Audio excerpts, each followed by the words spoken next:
So hello no, ngayon alam nyo ba no na dito sa mundong ito mararanasan at mararanasan talaga natin ang digmaan. Makakarinig tayo ng digmaan, gira, patayan, chismisan, siraan, or ano pa mang hatred sa bawat kapwa ng tao. Itong mga pangyayaring ito, likas na talaga ito sa buhay ng tao. Mula pa noon na ginawa ng tao, anong Diyos ang mundo. Nagsimula na ang patayan, nagsimula kay Abil, no, at saka kay, ano ba yun, kay Cain. No, so, hanggang hanggang sa ngayon walang tigil ang digmaan. Patayan sa kapwa, gustong wasakin ng isang bansa. So alam nyo ba, no? Gusto ko malaman nyo na muna, alam nyo ba, no, ang digmaan, gera, nation against nation ay walang kabuluhan yan. Walang kabuluhan. Bawat leader ng mga tao, bawat leader, gustong wasakin ng isang bansa na ganito ganyan kasi nga ganito, ganito, ganyan. Alam nyo ba yung mga mindset na iniisip nila na magaganito? Walang kabuluhan yan. Bakit? Dito sa mundong ito, dayuhan lamang tayo at temporary tayo dito sa mundong ito. Ang bawat leader na may galit sa kanyang kapwa bansa, nation against nation, may galit. Tapos isa din may galit, magdidigmaan yan, mag-away. Ang puso niyan, full of hate, galit. Kasi nga, kung wala kang galit sa kapwa mo, wala kang galit sa bansa na yan o sa leader na yan, ganito, ganyan, hindi mo atakihin, hindi mo gigirahin yan. So pareho kayong ngayon na may galit sa inyong mga puso at doon nag-i-spark at sasabog yun at hahantong sa digmaan. So alam nyo ba, sa kasulatan, sinabi ng ating Panginoon Kristo na kailangan magpapatawad tayo sa pagkakasala ng ating kapwa.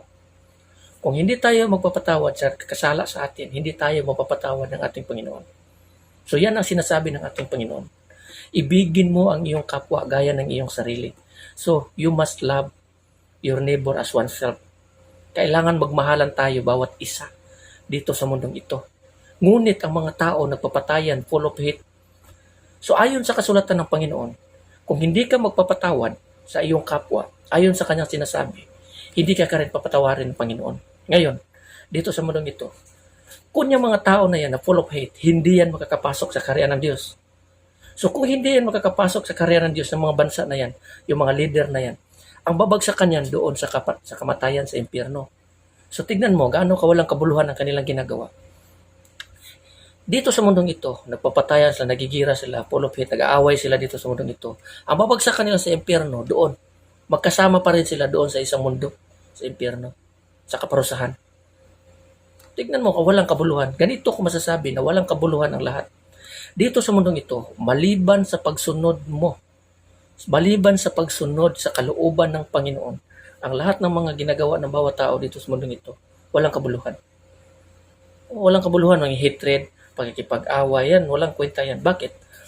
Gusto mong wasakin ng isang bansa na ganito, ganyan. Kasi nga, ganito, gusto ko kasi yung mga anak namin, ganito, ganyan. Alam mo ba, pagkamatay mo, hindi ka nababalik dito sa mundong ito.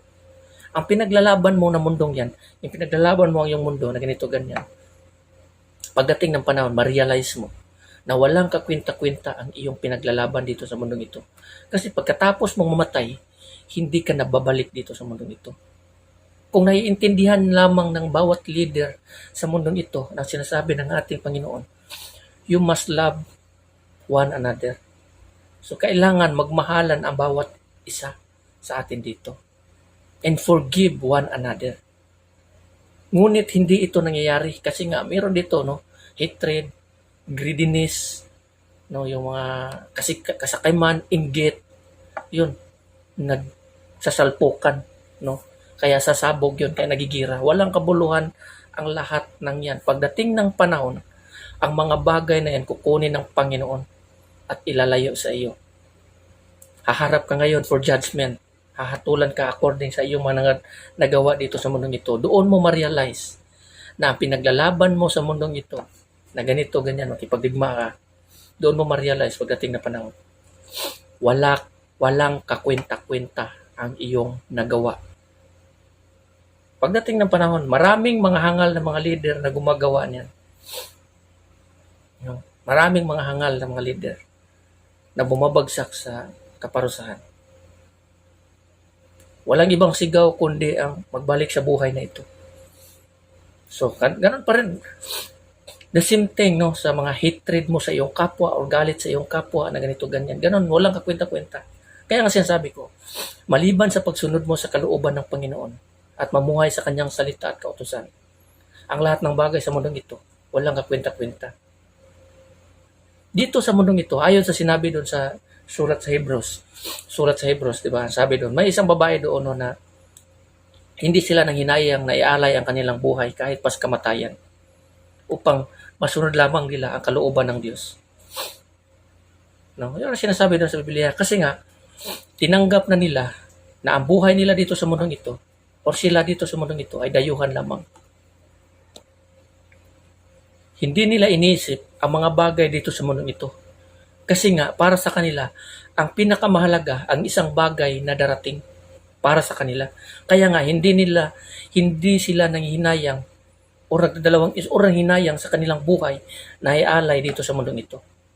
Kasi pagdating ng panahon, makukuha nila uli iyon at ibibigay ng Panginoon sa mga araw or panahon na matutupad or ibibigay ng Panginoon para sa kanila ang pangako ng ating Panginoong Hesukristo ayon lamang doon sa mga taong namumuhay sa kanyang kalooban at kanyang salita. No, so yan ang sana dapat ang isipin natin lagi dito sa mundong ito. Ngunit kung makikipag-away ka, walang kakwenta-kwenta yan. Magdigmaan ka, madadama yung iba, ganito, ganyan. So, walang kakwenta-kwenta ang lahat. No? Maliban sa pagsunod natin sa ating Panginoon. Yan ang pinakamahalaga si Jesucristo. Yan ang ating pinakapag-asa. Kung hindi tayo mamumuhay sa kanyang kalooban, we cannot enter the kingdom of heaven. Kasi nga, maraming mga tao ang tumatahak patungo sa kapahamakan kaysa doon sa mga taong tumatahak patungo sa buhay na walang hanggan. Kaya anong pipiliin natin? Ang mamuhay sa kasalanan o mamuhay sa kalooban ng Diyos? Kaya hayaan na lang natin na dito sa mundong ito, matatanggap natin ang mga ibinigay sa atin ng ating Panginoon sa pang-araw-araw. Yung buhay, pagkain at tubig, no, na mainom sa araw-araw. Na makasurvive tayo sa araw-araw. Hanggang sa mga panahon, hanggang sa mga araw na tayo ay mamamatay. Hayaan natin na hintayin natin ang pagbabalik ng ating Panginoon sa ating buhay, sa ating sarili, sa bawat isa. At pagsikapan natin na mamuhay sa kanyang kalooban. Dito sa mundong ito, wala tayong mapapala. Dumating tayo dito sa mundong ito na walang dala, aalis tayo na walang dala. Dayuhan tayo in short dito sa mundong ito. Ayon doon sa Biblia. Kaya lahat ng mga ginagawa ng mga tao full of hate, hatred, galit, tigmaan, patayan, nagiging basura yan pagdating ng panahon. Kaya huwag nating sayangin ang pagkakataon na binigay ng ating Panginoon. Kasi nga tayo nandito sa bundong ito, nandito tayo sa buhay na ito, sa mundong ito, nangangahulugan, pinili tayo ng ating Panginoon for His kingdom, for His glory, para sa kanyang kaharian. Para magiging isa tayo doon sa kanyang kaharian at matatawag tayo mga anak ng Diyos. Ngunit kung itong pagkakataon na ito ay masasayang natin at babagsak tayo doon sa kaparusahan, mababaliwala at masasayang ang lahat. So kaya dapat pagsikapan natin na makapasok sa kaharian ng Diyos kasi aside from holiness, wala nang iba talaga na magagawa ng isang tao maliban sa pagiging banal, hindi tayo makakapasok sa ating Panginoon, sa kanyang kaharian. So hanggang dito lang, and God bless you, brother.